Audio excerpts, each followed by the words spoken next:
Hi guys. For this video I'm going to be talking about some of my unpopular K-pop opinions because I'm unoriginal. Even though this trend is dead and has been done more times than SM has had scandals, I feel like it's kind of like a rite of passage for every K-pop YouTuber to do, so I'm doing it. Insert disclaimer here that these are all just my opinion, and if you disagree with them it's fine, but honestly I could have worded some of these opinions way more offensively, but I know y'all K-pop stans are sensitive as hell, so I toned it down a little for you, don't worry. Anyway, we don't have any time to waste, so let's get started. Blackpink usually has a badass concept which Jennie, Lisa, and Rosé are able to pull off very well.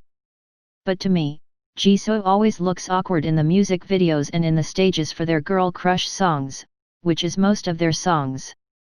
And I hate to say this, but she doesn't speak English either, and Blackpink is a group that has a lot of promotions in the West, so when they do their many English interviews Jisoo is kind of just there in the background a lot of the time, which is sad because they don't have a translator and the other girls can't translate everything.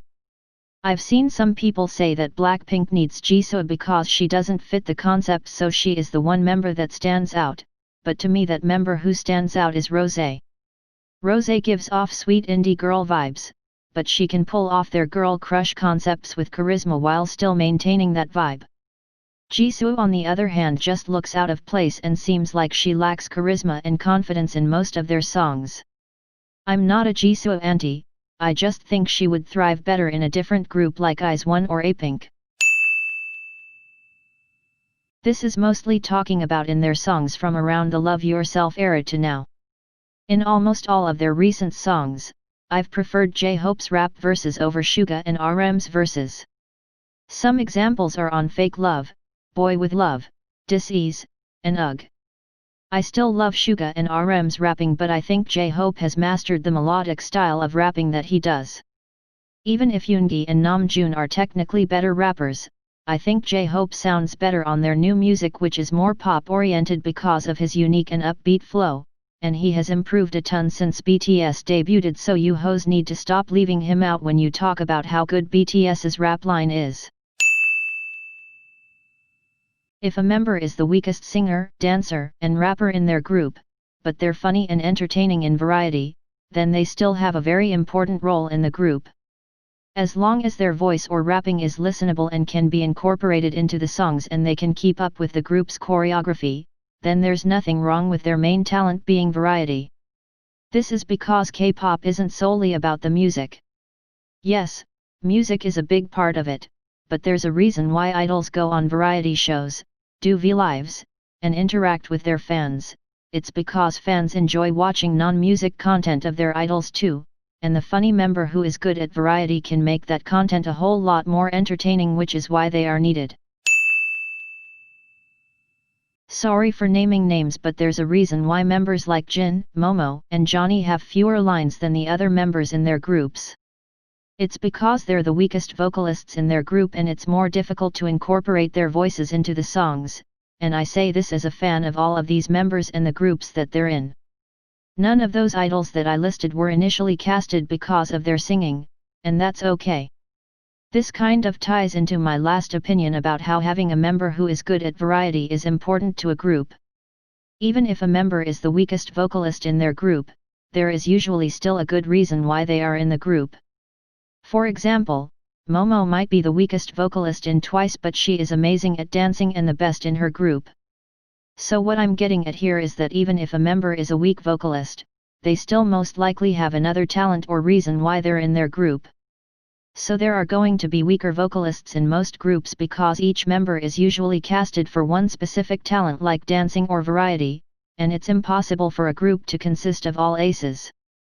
So to me it makes sense that these members with the weaker vocals will have fewer lines, because even if they have a lot fewer lines than other members, they will still be able to shine and stand out in other areas that they excel in.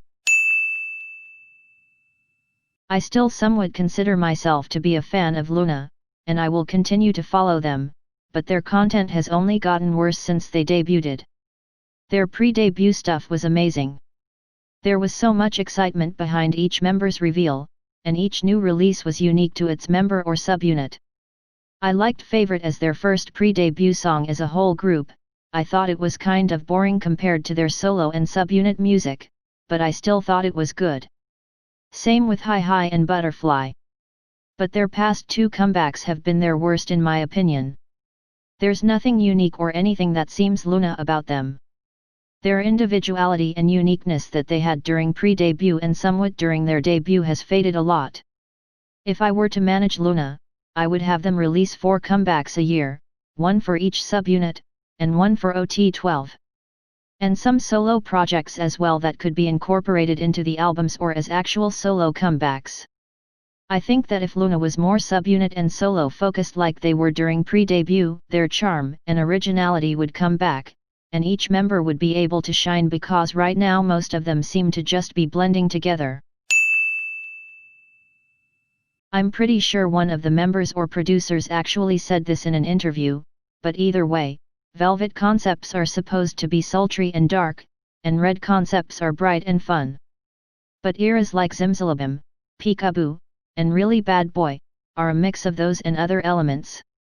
I think that they initially debuted with the dual Red and Velvet concept but then realized it was too limiting and that the full-on Velvet concepts didn't do that well domestically, so they just decided to have a variety of different concepts that aren't necessarily in the constraints of being Red or Velvet. Y'all are gonna hate me for this one, but 𝙩𝙤𝙢𝙤𝙪𝙁's long hair is just not it. Everyone was hyping it up after God's Menu and especially after the Psycho cover, but I never understood the hype. It just doesn't suit him in my opinion. Maybe if he dyed it a darker color instead of blonde or pink it would look better, because I think he looked best in the maycel era with black hair, but either way I think his short hair will always be superior. But if he likes having long hair, then of course I think he should keep it long because it's his and the stylist's choice. I've stopped watching teasers because I feel like they spoil the song. I want to watch MVs and listen to new songs blind so I can feel the excitement and surprise when they actually come out. JYP is definitely the worst offender for ruining the excitement of comebacks, like how are you gonna reveal the entire chorus and dance break before the song comes out? When I've seen all the teasers for a comeback, it feels like I've already heard half of the song and seen half of the music video, and then when the group actually comes out with the song it feels like I'm just putting bits and pieces together that I've already seen, which makes it boring to watch for the first time when it should be new and exciting.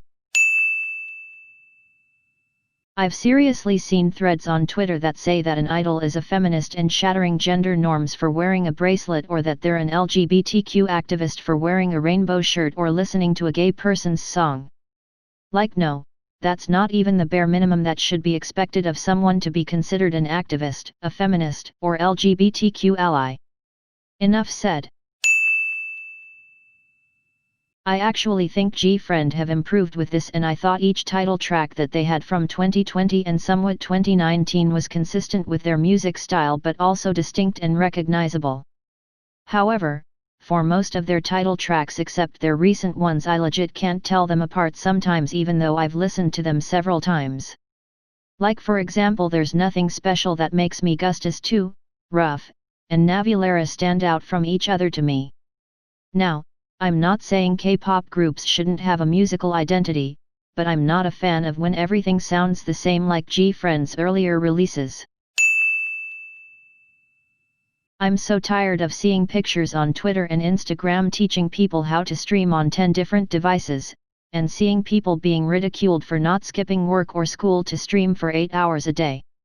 If I like a new release, then I'll probably listen to the song and watch the music video multiple times because I actually enjoy it. If I don't like it, then I'm not going to watch it again. Streaming culture just brings in inauthentic views to a video and y'all wonder why YouTube deletes the views. It's not because YouTube has some vendetta against K-pop, it's because y'all streaming the MVs are acting like robots. And that's it for this video. Thanks for watching.